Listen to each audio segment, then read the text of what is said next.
Isang mapagpalang araw po sa ating lahat. Ngayon ay October 16, 2025, araw ng Huwebes.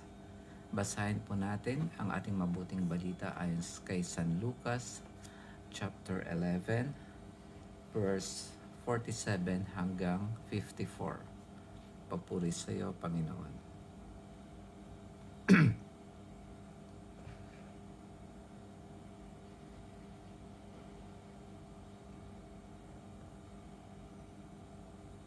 Kawawa kayo.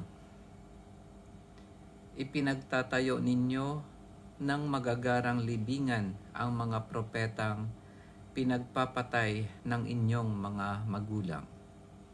Sa ganitong paraan, kayo na rin ang nagpapatunay na sang-ayon kayo sa mga ginawa ng inyong mga magulang, sapagkat sila ang pumatay sa mga propeta at kayo naman ang nagtatayo ng libingang puntod ng mga yaon. Dahil dito'y sinabi rin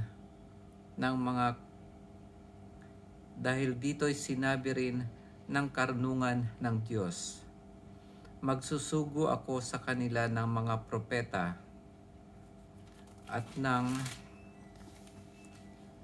mga apostol. Ang iba'y papatayin nila at uusigin ang iba.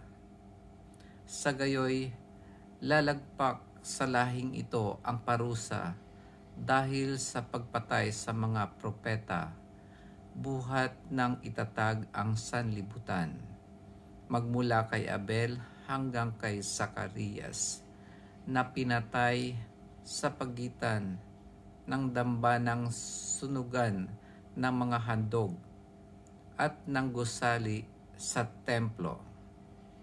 Sinasabi ko sa inyo, lalagpak sa lahing ito ang parusa dahil sa kanyang ginawa. Kawawa kayo, mga dalubhasa sa kautusan, sapagkat inalis ninyo ang susi ng karunungan. Ayaw na ninyong magsipasok, hinahadlangan pa ninyo ang mga nagnanais pumasok. At umalis si Jesus sa bahay na iyon. Mula noon, tinuligsa na siya ng mga eskriba at ng mga pareseyo at pinagtatanong tungkol sa maraming bagay upang masilo siya sa kanyang pananalita. Ang mabuting balita ng ating Panginoon. Pinupuri ka namin, Panginoong Hesukristo.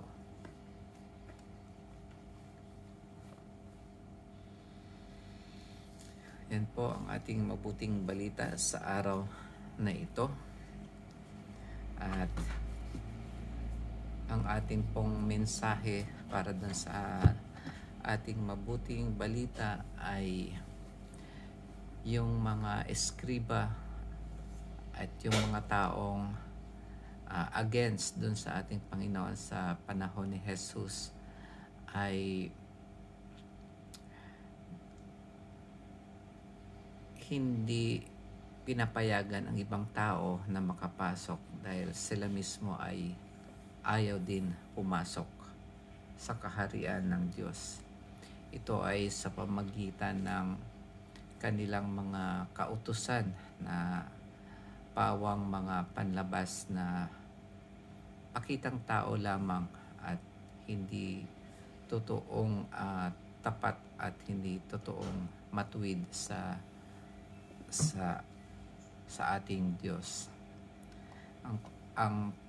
Pwede ko lang maibahagi sa araw na ito tungkol sa ating mabuting balita ay itong tatlo.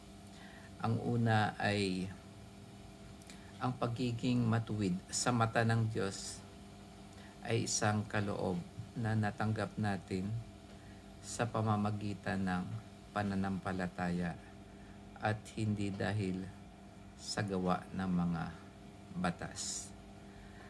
Baga, hindi tayo nagiging matuwid sa mata ng Diyos sa paggawa ng mga ayon dun sa batas na ibinibigay ng mga eskriba noon na pawang mga batas na para maging maganda lang tayo sa paningin ng mga tao, pero hindi tayo matuwid sa mata ng Diyos. At dahil ito ay kaloob sa atin ng Panginoon, wala tayong maipagmamayabang kasi ito ay kaloob. Ang kaligtasan natin ay sa pamamagitan ng kanyang kaloob o kaya grasya sa pamamagitan ng ating pananampalataya sa Kanya. At ang pangalawa ay tinatawag tayo ng Panginoon na i-waksi natin o i-reject ang pagiging ipokrito at yakapin natin ang pagiging sincere at pangalagaan natin ang susi ng karunungan. Ang susi ng karunungan ay ito yung magbubukas ng pinto ng kaharian ng Diyos.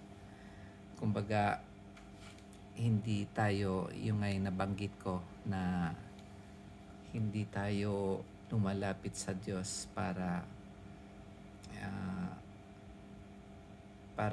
makita lang ng tao na tayo ay mabuti.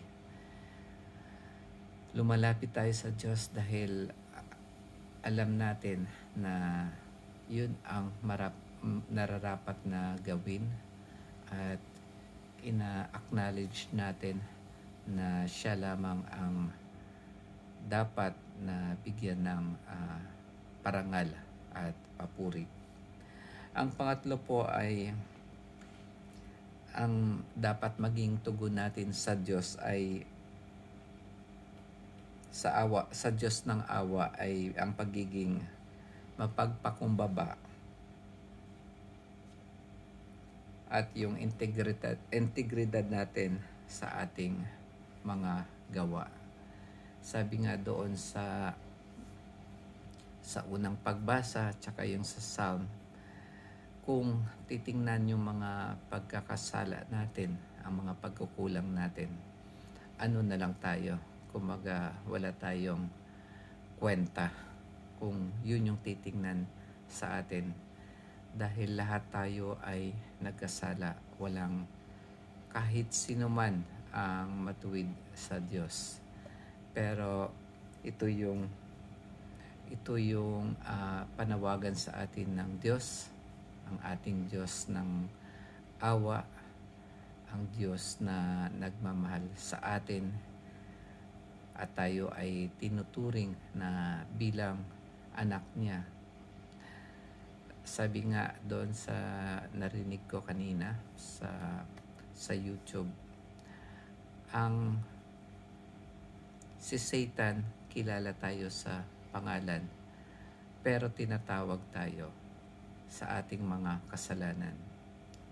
Ang Diyos naman, nakikilala tayo, nalalaman niya ang ating mga kasalanan, pero tinatawag tayo sa ating mga pangalan. Kumbaga, hindi tayo inuusig ng ating Diyos. Si Satan, yun ang umuusig sa atin. Pero ang Diyos, ang ating mga kasalanan ay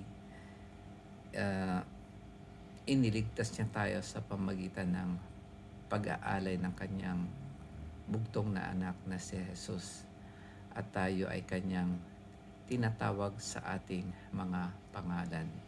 Sabi nga, my sheep hear my voice and I know them. Ganun tayo kapalad at ganun tayo kamahal ng ating Panginoon. Kaya tayo ay naging makasalanan at nararapat lamang na maging mapagpakumbaba tayo at huwag nating isipin at magmayabang na tayo ay napakataas, dahil ang mataas ay ibinababa at ang mapagpakumbaba ay itinataas ng Diyos. Yun naman po mga kapatid. Maraming salamat sa pakikinig. Magkita-kita po tayo bukas. God bless.